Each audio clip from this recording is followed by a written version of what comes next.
Hello everyone, welcome to my YouTube channel, Stories and Sleepy Souls. Well, today I have some scary black screen stories to help you fall asleep peacefully. I'm damn sure that before the end of these stories, you're gonna fall asleep. So, like this video and subscribe the channel. And did you like my stories? Did you like my voice? Tell me in the comments. So, are you ready? Turn the lights off, close your eyes and start listening me.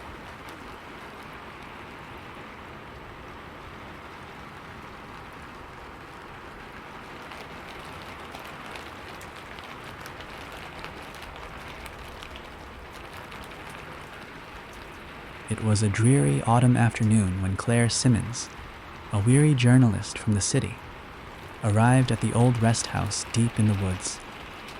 She had been looking for an escape from the bustle of city life, and this isolated house seemed perfect for her weekend retreat. Tucked away in the forest, the rest house had a reputation for offering solitude, away from the noise, away from the chaos.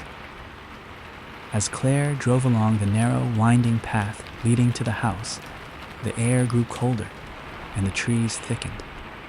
The sun was already dipping behind the horizon, casting long shadows that seemed to stretch unnaturally across the forest floor. The place was remote, so remote that she had to follow a barely visible dirt road to get there. When she finally reached the rest house, Claire could barely make out its silhouette against the fading light. The house stood in disrepair, with peeling paint and boarded-up windows. It looked as if it hadn't been occupied in years, maybe even decades.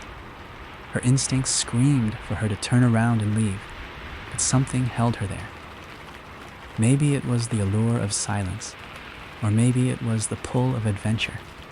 After all, she had heard the rumors. Locals said it was haunted, cursed by a tragic event long ago. But Claire was a skeptic. She had been to haunted places before, written about them for her articles. None had ever truly scared her. The air was still as she stepped out of her car, with the silence pressing in on her. With one last glance at the surrounding woods, she grabbed her suitcase and walked up the creaky front steps. The door groaned as she pushed it open, and the smell of must and dampness filled the air. The inside was just as worn as the exterior. Old furniture, faded wallpaper, and layers of dust. It was a mess, but it would serve as the perfect place to unwind, away from the distractions of her busy life.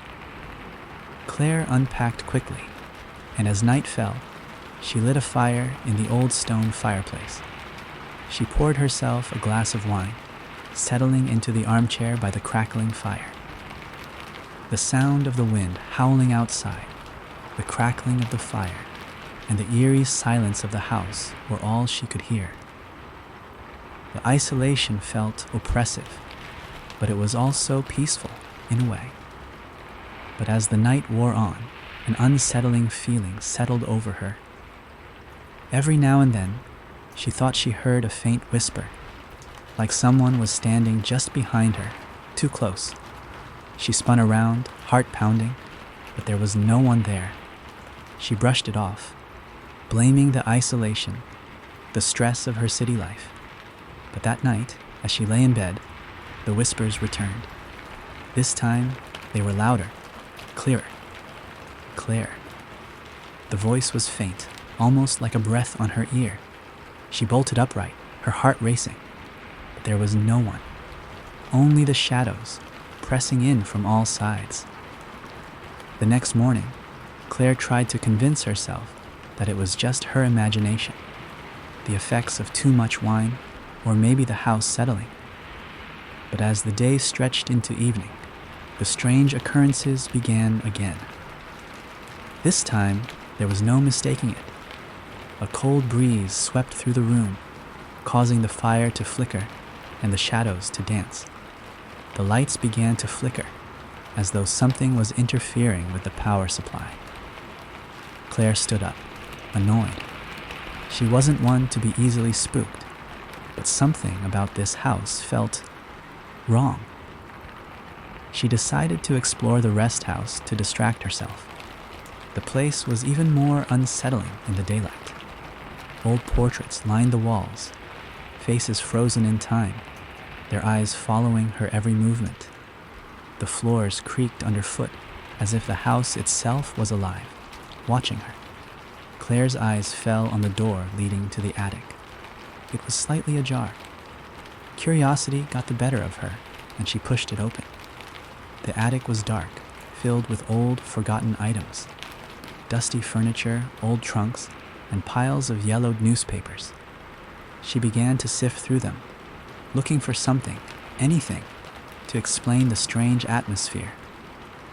Then, buried under a pile of old newspapers, she found something that made her blood run cold. It was a family portrait, the same faces that were on the walls, but this one was different. It had a strange aura about it, as if the people in the picture were more than just people. They seemed, trapped. Suddenly, she heard a soft thud behind her. She spun around, heart racing, but again, there was nothing, only the stillness of the attic. Claire quickly left the room, her mind racing. Something was definitely wrong here. The picture, those eyes, kept flashing in her mind. Who were they? And why did they look so desperate? That night, the hauntings intensified. She was woken by the sound of footsteps in the hallway outside her room. Her pulse quickened as she sat up, straining to listen. The footsteps continued, soft but distinct, as if someone was pacing outside her door. She grabbed her phone, turning on the flashlight. But the moment the beam hit the hallway, the footsteps stopped. She crept to the door, her hand trembling, as she slowly turned the knob. She opened it just enough to peek out, but there was no one. Only the darkness. Her heart pounded in her chest, and she was about to close the door when she saw it. A figure, standing at the far end of the hallway, just beyond the reach of her flashlight. It was pale, translucent, its eyes empty. No, hollow. The figure moved closer, slowly, without making a sound. Claire's breath caught in her throat. She backed into her room, slamming the door shut. Her mind raced. Was this a prank? Was someone in the house with her? She couldn't explain the figure, the way it moved like a shadow. Her phone buzzed, breaking her from her trance. It was a message from a local acquaintance. I heard you're staying at the Blackwood Rest House. I should have warned you. The place is cursed. It was then that Claire began to understand. The ghost, the whispers, the shadow. It wasn't a coincidence. Something horrible had happened here. Something tied to the past. As the days went by, Claire's paranoia grew. She couldn't shake the feeling that she was being watched, that the house was alive, feeding off her fear. She started to research the history of the rest house, searching old newspapers and public records. What she uncovered chilled her to the bone. The rest house had once been owned by Edward Blackwood, a wealthy and eccentric man who built the house in the mid-19th centuries. He lived there with his wife, Eleanor, and their 2 young children, Henry and Alice. The Blackwoods were well respected in the community until one fateful night when everything changed. On that night, a fire broke out in the rest house, killing Eleanor and the children. Edward was never found. Some believed he had set the fire himself, driven mad by grief or jealousy. Others whispered that he had died in the fire, trying to save his family. But his body was never recovered, and the house was left to decay, its reputation tarnished by tragedy. The ghost, Claire realized, was not just any restless spirit. It was Edward Blackwood, the haunted soul of a man who had lost everything, driven to madness by his inability to protect his family.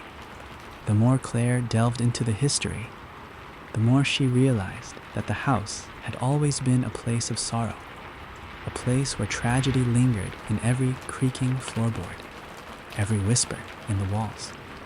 The ghost, Edward, was trapped in a loop of grief, tormenting anyone who dared to enter.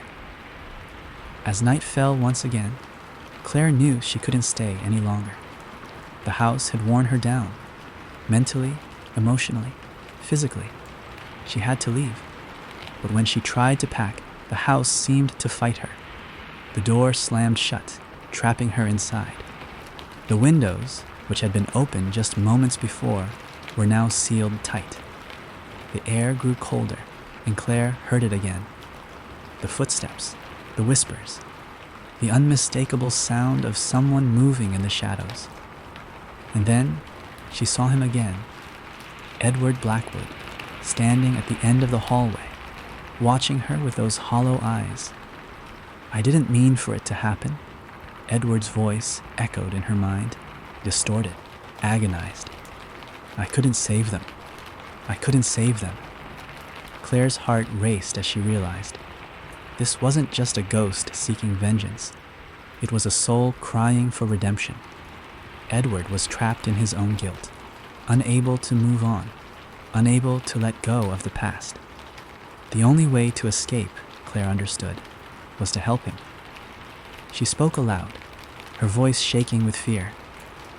"I'm sorry for what happened. I know it wasn't your fault. You couldn't save them, but you can let them go now. You can rest." For a moment, there was silence, and then the figure of Edward began to fade, his form becoming less distinct, more transparent. The temperature in the room rose as the oppressive air lifted. Finally, the door to the rest house swung open, and the wind outside seemed to breathe again. Claire stepped outside, her body trembling from the ordeal.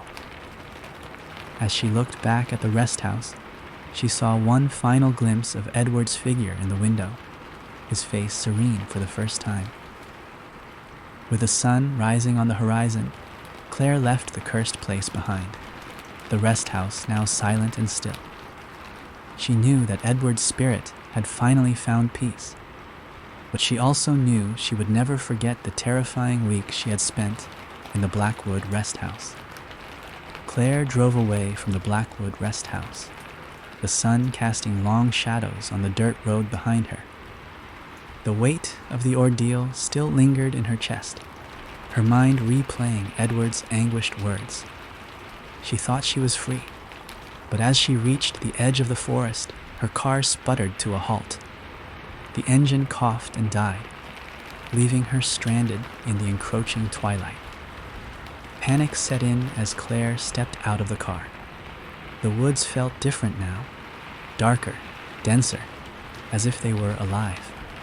She fumbled with her phone, but there was no signal. The only path forward was to return to the rest house for help, a thought that filled her with dread. The walk back felt interminable. The trees whispered in the wind, their branches creaking as if they were leaning in to watch her. When she finally reached the rest house, it looked different. The peeling paint was gone, the windows no longer boarded up. The house seemed new. Claire hesitated on the front steps, but the door opened on its own, beckoning her inside. Inside, the rest house was no longer decrepit. The wallpaper was vibrant, the furniture polished. The air was warm, filled with the scent of freshly baked bread. Voices echoed faintly through the hall. Laughter, a child's giggle, the hum of a piano. "Hello?" Claire called, her voice trembling. She followed the sounds to the parlor, where a family sat by the fire. Edward Blackwood was there, his face no longer hollow, but radiant with joy. Beside him sat a woman with delicate features, Eleanor, and 2 children, Henry and Alice, playing on the rug. "Claire," Edward said, his voice calm. "You've come back." I don't understand," Claire stammered. "You're free. I helped you move on." Edward smiled, but it didn't reach his eyes. You did. But the house, it doesn't let go so easily. Before Claire could respond, the scene around her began to shift. The vibrant room darkened, the laughter replaced by screams. The fire in the hearth flared violently, its heat searing. Edward and his family stood, their faces twisted in terror. "Run!" Eleanor screamed, clutching her children. "It's happening again." Claire stumbled back as the room erupted into chaos. Flames licked the walls, smoke filling the air. The screams grew louder, piercing. She turned and fled, her lungs burning, her vision blurred by tears and smoke. Claire burst into the hallway, only to find it endless, stretching far beyond what the house's dimensions should allow. Doors slammed open and shut, shadowy figures darting just out of sight. She ran blindly, the whispers now a cacophony of angry voices. "You shouldn't have come," they hissed. "This is our home." Suddenly, a cold hand gripped her wrist. Claire screamed, turning to face the figure, but it wasn't Edward. It was a young woman, her eyes wide with fear. "You can't leave yet," the woman said, her voice urgent. "The house won't let you." "Who are you?" Claire demanded, pulling free. "I'm Eleanor's sister," the woman whispered. "I came here after the fire to find them, but the house trapped me." Claire's mind raced. How do we stop it? The woman hesitated, then spoke quickly. "The house feeds on pain, on fear. It keeps them here, Edward, Eleanor, the children. It keeps me here. But it has a heart, a core.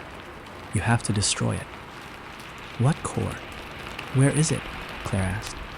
The woman replied, her form flickering like a dying flame. "But it won't let you go without a fight." Claire raced up the stairs, the walls groaning as if the house were alive. The attic door was ajar, just as it had been before. She pushed it open, stepping into the dimly lit space. At the center of the room was a pulsating mass of darkness, a shadowy heart that seemed to beat with malevolent energy. Around it, spectral figures writhed in agony, the souls the house had consumed. As Claire approached, the shadows coalesced into a monstrous form, towering over her. It had no face, only gaping voids where its eyes should have been. "You dare defy me?" it roared, its voice shaking the walls. Claire's hands trembled, but she held her ground.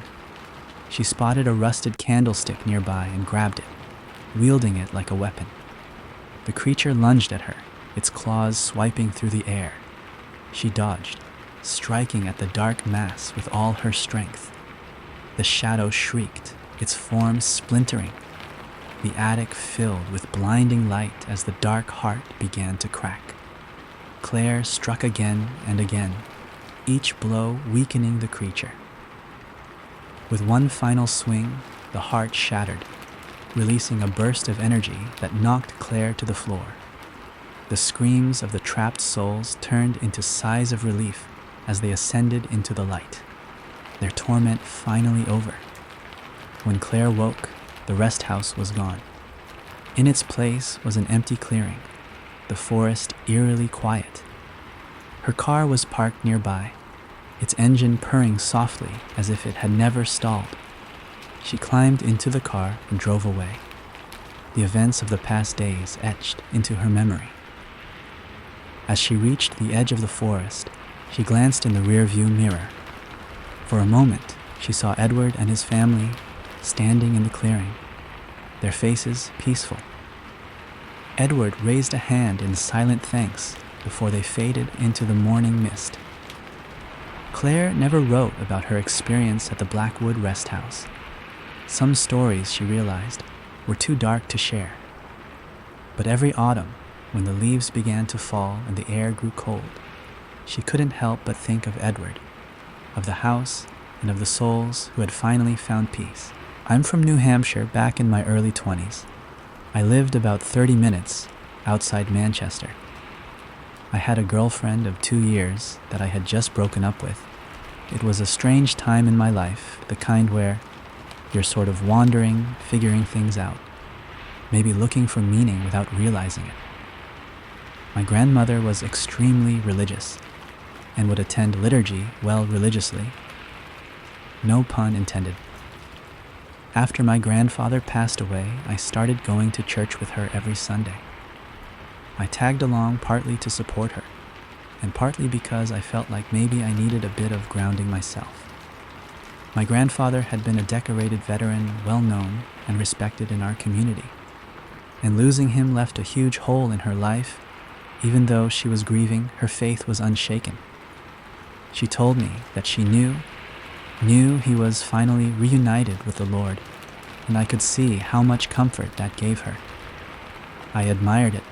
Honestly, faith like that, the kind that brings real peace, is rare. I think it's something that people search for their whole lives, even if they can't always put it into words. One Sunday after the service, I met this girl. This whole thing still feels like a fever dream.